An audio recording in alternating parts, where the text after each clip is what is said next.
Anytime you take a trade, you're in some kind of a gray fog. You're never certain. You're never as confident as you want to be. You want to be 70, 80, 90%. Well, you're not going to be. It's more like 50-50, 40-60, something like that. But if you figure out where your stop has to be when you take that trade, and you go for a profit that is twice as big as your risk, you're going to make money.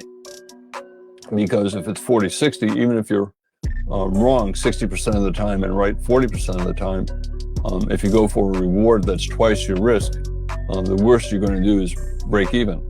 And if you manage your trade well, and there are a bunch of other factors, I talk about them in the course as well, you can actually make the math better than that. A lot of times it's 45% or 50% and not 40%. A lot of times the reward will be greater. A lot of times you can add on. So that 40-60 is really helpful in terms of structuring trades. I'll tell you another thing.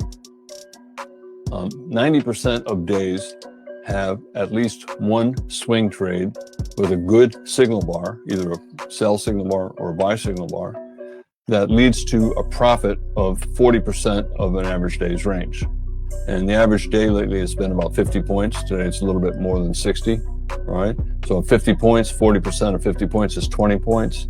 That means 90% of days will have a 20-point swing trade that begins with a good buy or sell signal bar, okay?